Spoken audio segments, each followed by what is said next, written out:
வாழ்க வளமுடன். வாசு சக்தி சுரேஷ் பல்லடத்திலிருந்து ஒரு கேள்வி கேட்டுள்ளார். ஒரு ஜாதகத்தில் ஒரு சம்பவம் நடக்க, பொதுவாக சம்பவம் என்று போட்டிருக்கிறார், பலன்கள் நடக்க என்று தான் எடுத்துக்கொள்ள வேண்டும். திசாபுத்தி மிக மிக முக்கியமான ஒன்று. இதற்கு திதிசூன்ய ராசிகள், கரணநாதன் போன்றவைகளையும், உபநட்சத்திரம், உப நட்சத்திரம் போன்ற காரணிகளையும் பார்க்க வேண்டுமா, விளக்கம் தர வேண்டுமையா என்று கேட்டிருக்கின்றார். இது நல்ல கேள்விதான், சரியான கேள்வியும் என்று சொல்லலாம். இந்த திதிசூன்ய ராசிகள் என்பது இதுவும் தற்போது நடைமுறைக்கு ஒத்து வரவில்லை.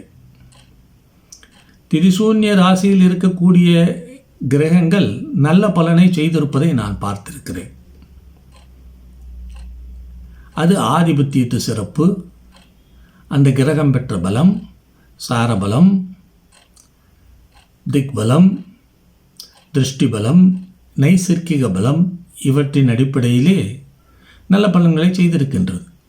எனவே திதிசூன்ய ராசியிலே இருந்தது என்ற ஒரு காரணத்திற்காகவே அந்த கிரகம் பலன்களை செய்யாது, நல்ல பலன்களை செய்யாது என்று சொல்லிவிட முடியாது. திதிசூன்ய ராசி என்பது மூல நூல்களிலே கிடையாது. இடைப்பட்ட காலங்களிலே அது இடைச்சர்களாக வந்துவிட்டது. பஞ்சாங்கங்களிலே கொடுக்கின்றார்கள் திதிசூன்ய ராசி என்று, அதை பார்க்கின்றோம். அந்த ராசியில் இருந்தால் கெடுதல்கள் என்று நினைத்துக் கொள்ளுகின்றோம், சொல்லுகின்றார்கள், நினைத்து கொள்ளுகின்றோம். ஆனால் நடைமுறையிலே அவ்வாறு ஒத்து வருவதில்லை.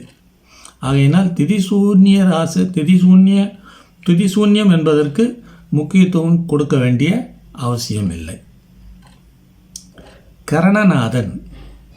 கரணநாதனுக்கும் பலன் சொல்கிறதுக்கும் சம்பந்தமே இல்லையே. கரணம் என்பது வேறு, அந்த சப்ஜெக்டே வேற. அது திதி, யோகம், கரணம், 4 நட்சத்திரம், அந்த அடிப்படையில் பஞ்ச அங்கம் என்று சொல்லக்கூடிய பஞ்சாங்க விஷயத்தில் வருவது.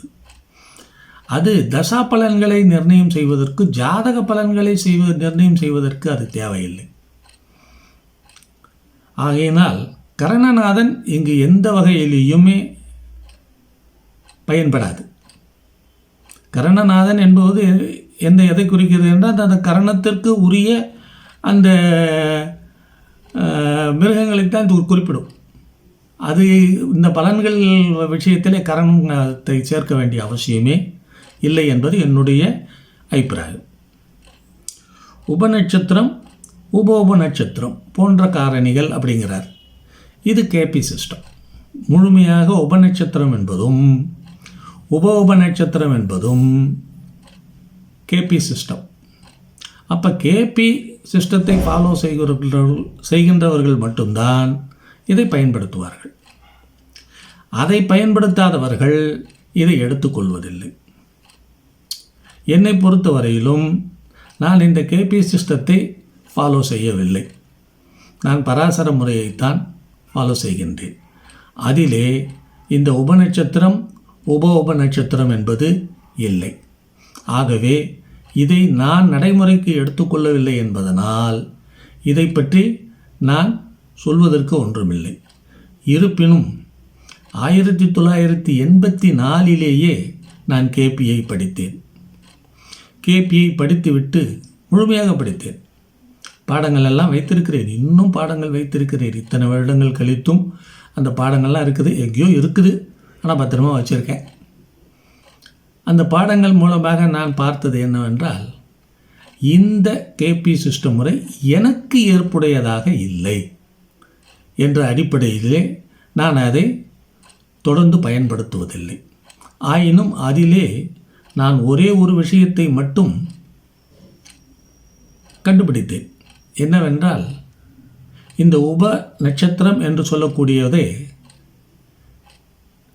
எப்படி எடுத்திருக்கிறார் என்று பார்த்தால், அவர் பட்டியல் மட்டும்தான் கொடுத்திருந்தாரே தவிர அதை கணக்கிடும் முறை பற்றி கொடுக்கவில்லை.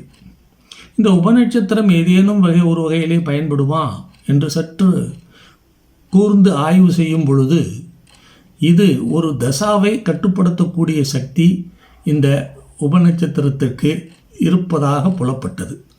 அதன் அடிப்படையிலே நான் அந்த கணிதம் எப்படி என்று அந்த கணித முறையையே நானே போட்டு கற்றுக்கொண்டு அதை பல ஜாதகங்களிலே ஆய்வு செய்த பொழுது ஒத்து வருவதாக இருந்தது.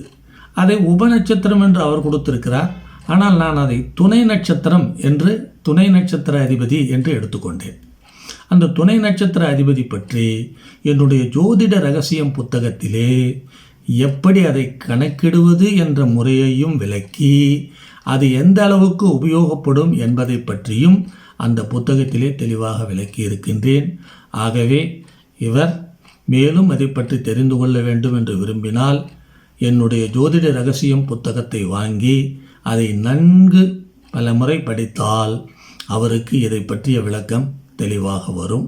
இருப்பினும் இந்த உபநட்சத்திர அதிபதி உபநட்சத்திர அதிபதி என்பதை நான் நடைமுறையில் பயன்படுத்துவதில்லை என்று கூறிக்கொள்கிறேன். நன்றி, வணக்கம்.